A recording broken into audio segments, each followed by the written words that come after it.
नमस्कार दोस्तों। आज एक बहुत छोटी सी कहानी के माध्यम से तमाम पीछे हो चुकी घटनाएं या उन घटनाओं के माध्यम से हम पर क्या प्रभाव पड़ सकता है, उन सब चीज़ों पर एक छोटी सी चर्चा करना चाहूँगा। ये कहानी एक्चुअली हमारे देश की, हमारे देशवासियों की है, या सादा भाषा में कहें हमारी और अपनी ही है।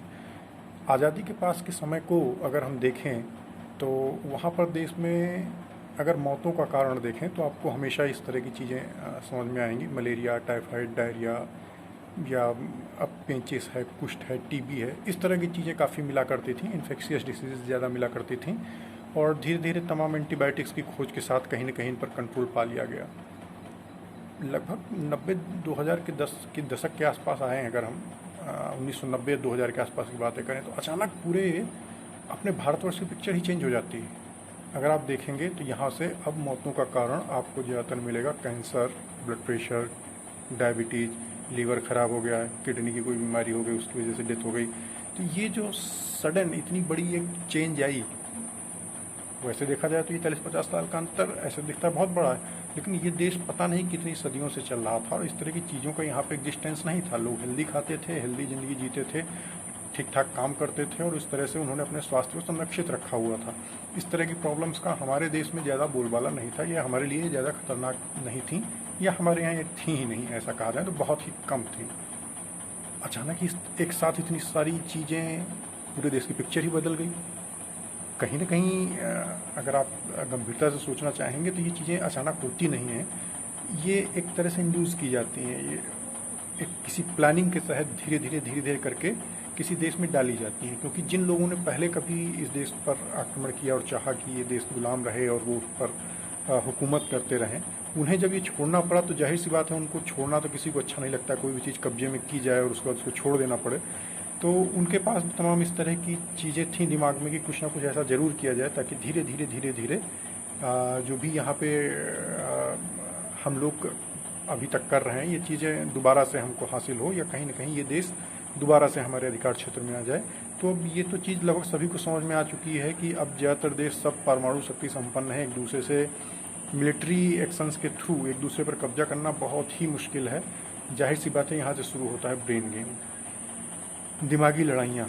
दिमागी लड़ाइयों में सबसे अच्छी चीज़ होती है कि आपको पहले ये सिद्ध कर दिया जाए कि आप बहुत पिछड़े हैं, आपको कुछ नहीं आता, आपके पास कोई डेवलपमेंट नहीं है, जो कुछ है वो सब हमें, सारा एडवांसमेंट हमारे पास। ये सारी चीज़ें कहीं ना कहीं हुई हैं। सपेरों का, भिखारियों का एक देश करके हमें एक लेबल किया गया। अल्टीमेटली सारा विज्ञान टेक्नोलॉजी उन्होंने अपने पास दिखाया कि भाई सब कुछ तो हम जानते हैं, आप तो कुछ जानते ही नहीं, आपको कुछ नहीं आता। तो जाहिर सी बात है ये हमारे अंदर एक ललक भी बढ़ी, इस तरह की एक मानसिक उत्पीड़न से भाई हम भी स्मार्ट या थोड़ा सा अगड़े में कहलाएं, हम भी एडवांस कहलाएं।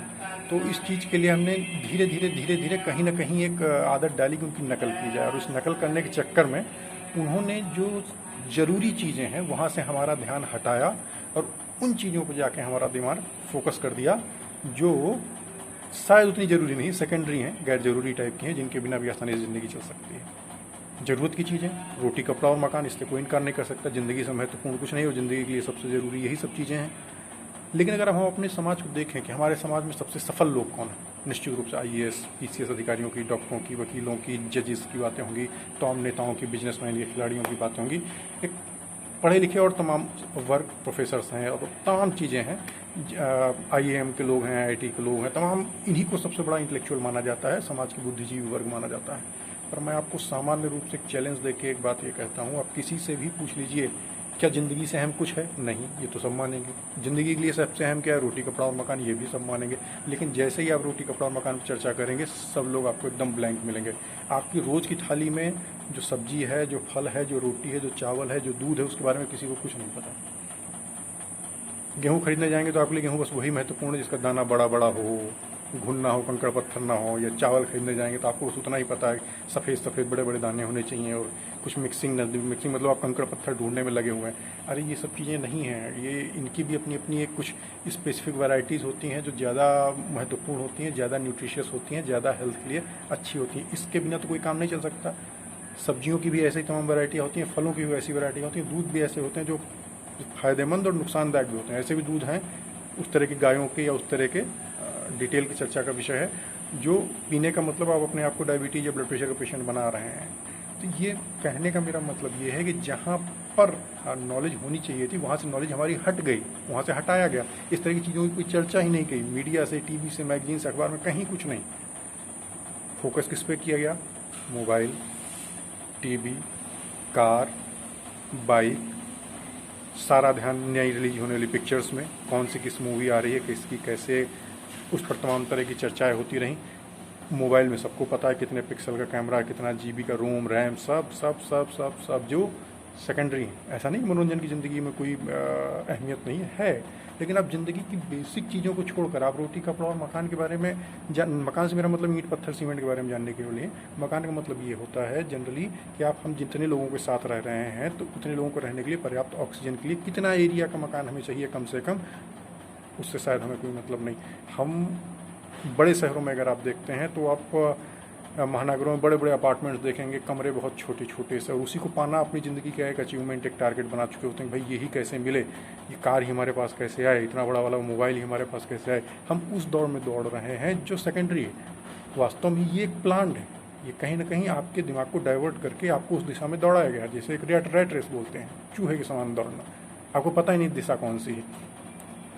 उन्होंने इस तरह से प्रणाली कर दी है कि आपका टारगेट यही हो जाता है। जब आप यंग एज में आते हैं, सबसे ज़्यादा एनर्जी और कैपेसिटी वाले रहते हैं, तो उस समय में आपका सारा फोकस किस तरह से एक कार, मोबाइल और लग्जरी कपड़े, ब्रांडेड जगहों पे खाना, इन सब चीज़ों में उलझा रहता है। कैसे अपना फ्लैट फ्लैट किसी तरह से ले लें, जबकि जो बेसिक ज़रूरत की चीज़ें उनसे आप बिल्कुल अलग रहते हैं। आपको पिज्ज़ा, बर्गर, सैंडविच, इनके सबके बारे में पता है, बड़े ब्रांड कौन से हैं, कहाँ बैठ के खाना है, फ़ायदा क्या है, नुकसान क्या है, इस पर आप सोच ही नहीं रहे। क्यों? क्योंकि किसी ने पीछे से आपको दौड़ा रखा है, आप दौड़ते रहिए बस उसी दिशा में। जो चीज़ टीवी पे दिखाई गई वैसे ही आप करेंगे तो ही आप स्मार्ट हैं, तो ही आप एडवांस हैं, तो ही आप सक्सेसफुल हैं। सक्सेसफुल की डेफिनेशन ही चेंज कर दी गई पूरी। सक्सेसफुल का सिंपल सा पैरामीटर किसी को भी नापने का ये हो सकता है कि आपका परिवार आपने कितनी अच्छी तरह संभाला है, अपने स्वास्थ्य को आपने कितनी अच्छी तरह संभाला है, आपके यार दोस्त कहते हैं, समाज में आपका अपना एक पहचान क्या है, चारित्रिक पहचान क्या है। आप बहुत सफल लोगों को देखेंगे, उनके बगल पड़ोस वाले लोग केवल उनको सिंपली हमेशा क्रिटिसाइज करते रहते हैं, गालियाँ देते हुए मिलेंगे कि बहुत कमीना है, बहुत बेईमान है। आखिर अगर उस चीज़ को आपने सफलता के पैरामीटर्स मान लिए हैं तो आपकी गलत दिशा में एंट्री हो गई है। सफलता केवल पैसों से ही नहीं नापी जाती है, एक्चुअल में जिस दिशा में ज़्यादा सोचना चाहिए था, जो दिशा हमारे लिए ज़्यादा महत्वपूर्ण थी, कहीं ना कहीं से उससे हमको भटकाया गया। टारगेट क्या था? क्योंकि आप इस दिशा से भटकें, फिर हम जिस तरह का पहनने को आपको बोलेंगे उस तरह पहनेंगे, जो खाने को बोलेंगे उस तरह खाएंगे, जिस तरह से रहने को बोलेंगे उस तरह से आप रहना शुरू करेंगे। मतलब रोटी कपड़ा मकान में हमारा ब्रेन चलेगा। हम लोगों ने अपना सोचना बंद कर दिया। जो हमको परोसा गया मीडिया के थ्रू, कुछ पर्टिकुलर लोगों ने टारगेट करके ये सब करवाया, हम उसी में उलझते चले गए और हम उसी तरह के जीना सही समझ रहे हैं जिस तरह से वो बता रहे हैं। और उसका अल्टीमेटली एम क्या होगा? पहले तो आप इन चीज़ों को, ग्लैमरस चीज़ों को, जो सेकेंडरी चीज़ें हैं ज़िंदगी की, जो प्राइमरी नहीं है, महत्वपूर्ण ज़्यादा नहीं है, उनके पीछे दौड़ेंगे, भागेंगे, उनको पाने के लिए प्रयास करेंगे, उसी में इतना ज़्यादा परेशान हो जाएंगे, हो सकता है अपने आप को बीमार कर बैठें। या अगर आपने उनको पा भी लिया तो उन चीज़ों के भी अपने ऐसे इफेक्ट और साइड इफेक्ट्स तमाम बन जाते हैं कि अगर आपने उन्हें पाया भी तो भी आप उनके साथ बहुत ज़्यादा लंबे समय तक हेल्दी और सक्सेसफुल नहीं जी पाएंगे। थोड़े दिनों में ही आपका सेटिस्फेक्शन लेवल बिल्कुल नहीं रह जाएगा। आप कल एक दूसरे से कंपटीशन ही करते रह जाएंगे कि उससे आगे ये, उससे ज़्यादा मेरा ये, उसकी गाड़ी से बड़ी मेरी गाड़ी, उसके महंगे कपड़े से बड़ा मेरा महंगा कपड़ा, उसके घर से बड़ा मेरा फ्लैट। ये एक जो ज़िंदगी में आपकी दौड़ शुरू कर दी गई है, ये बिल्कुल पूरी तरह से अर्थहीन है। और इस तरह की दौड़ में आप सबसे पहले डैमेज करते हैं अपना स्वास्थ्य। देखेंगे आप ज़्यादातर सफल लोगों को, तमाम मीडिया के माध्यम से भी जिनके आपने सुना हो, जो बहुत सफल लोग हैं, ज़्यादातर आपने उनकी मौत हार्ट अटैक या कैंसर से सुनी होगी, वो भी अपनी पूरी उम्र को जिए बिना। क्या उन लोगों के पास में ये सब hi fi society, I mean hi fi brands नहीं थे जो मीडिया में बताया जाता है कि ये वाला पानी, ये वाला आटा, ये वाला चावल, ये वाला? उनके पास तो सब कुछ वही था, सब्जी, आटा, दाल, चावल, सब कुछ वही कर रहे थे। उसी तरह के बड़े बड़े घरों में वही सारे इलेक्ट्रॉनिक गैजेट्स यूज कर रहे थे जो सफल माने जाते हैं, फिर भी वो अपनी ज़िंदगी तक पूरी नहीं कर पा रहे हैं। कहने का मतलब ये है कि हमारे पीछे एक सोच, हमारे पीछे हमको दौड़ाने के लिए एक सोच वहाँ से लाई गई है कि आप ये खाएं, ये पहने, तभी आप स्मार्ट बनेंगे, और हम इसी में उलझ के रह गए। हमने इससे आगे सोचा ही नहीं कि क्या ऐसा करना जरूरी है या नहीं है। इसी वजह से हम उस दौड़ में दौड़ते चले गए और आखिर में हम जितना कमाते हैं बाई चांस से तो पा ही नहीं पाते इन सब रैट रेस में दौड़ते हुए इन चीज़ों को, या अगर पाते हैं तो अपने आप को इतना बर्बाद कर चुके होते हैं बाई हेल्थ कि घुमा फिरा के अपना लीवर ट्रांसप्लांट कराने में, किडनी ट्रांसप्लांट कराने में, हार्ट की प्रॉब्लम्स में ही अपना जो कमाया हुआ होता है सब रख देते हैं। अल्टीमेटली उन्हीं की फार्मा कंपनियों को, उन्हीं की दवाई कंपनियों को सारा पैसा दे देते हैं। यानी कमाने में हम अपने देश के बारे में, अपने समाज के बारे में कुछ सोच ही नहीं पाते, कुछ क्रिएटिव, दौड़ते रहते हैं ज़िंदगी भर। अगर पा भी लिया तो अपनी हेल्थ को इतना डैमेज कर ले जाते हैं, उसके बाद खुद के बारे में भी और किसी और के बारे में भी सोचने का समय नहीं रहता। कमाया धमाया जो कुछ है वो सब उनको ही दे देते हैं। आज के बारे में अगर देखा जाए, ख़ास तौर से इस चीज़ से उनको सबसे बड़ा बेनिफिट क्या होने वाला है, अगर हमारी हेल्थ ऐसे ही डैमेज होती चली गई, जैसे आप देख रहे हैं आज ब्लड प्रेशर और डायबिटीज़ हर घर में, हर परिवार में, हर रिश्तेदारों में अपने देख लीजिए कोई ना कोई मिल जाएगा। कहानी ये है कि अगर इसी रफ्तार से बढ़ता रहा, आज हमारी diabetes capital of India, capital of diabetes कहलाता है हमारा देश, इसी रफ्तार से हम बढ़ते रहे तो कल हमारे डिफेंस फोर्सेज में जाने के लायक लोग बचेंगे कितने? पुलिस, आर्मी, अच्छी हेल्थ की ज़रूरत होती है ना। हम अपने पीछे ऐसे बच्चों को, ऐसी जनरेशन छोड़ के जा रहे हैं जो इस तरह की सिक्योरिटी फोर्सेज में, डिफेंस फोर्सेज में, आर्मी पुलिस में जाने के लायक ही नहीं बचेंगे। वो जाएंगे तो वहाँ पर इतना जो हार्ड वर्क होता है वो कर ही नहीं पाएंगे। नतीजा क्या निकलेगा? आपकी सिक्योरिटी, आपके देश, आपका बॉर्डर खुद कमज़ोर होता चला जाएगा।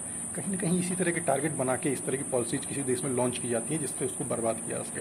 तो आज के टाइम में अगर आप अपने देसी चीज़ों के साथ, अच्छे स्वास्थ्य के साथ, अच्छी रोटी कपड़ा और मकान के बारे में अच्छी नॉलेज रखते हुए क्या सही है जिसके थ्रू आप अपने समाज को स्वस्थ रख रहे हैं, हेल्दी बनाए रख सकते हैं, मेंटली भी, फिजिकली भी, तो कहीं ना कहीं देश सेवा में आपका बहुत बड़ा कंट्रीब्यूशन है। आपके पीछे एक अगली जनरेशन एक स्वस्थ खड़ी हुई तो एक मजबूत देश अपने आप बनेगा। तो देश सेवा के लिए यह चीज़ भी उतनी ही ज़रूरी है जितनी कि हम किसी जॉब में जाकर किसी काम को करते हैं। समाज को सही दिशा में ले चलना भी एक बहुत बड़ी देश सेवा है जो आप घर पे रह के भी कर सकते हैं। कोरोना के इस पेंडेमिक टाइम में आपको ये सब चीज़ें सोचने समझने का अच्छा टाइम मिला है। कभी सोच विचार के देखिए कि जो चीज़ें ज़िंदगी की महत्वपूर्ण है क्या हमने उनको इग्नोर नहीं कर दिया, और जो सेकेंडरी चीज़ें हैं क्या हम उन्हीं के पीछे नहीं दौड़ रहे हैं। धन्यवाद।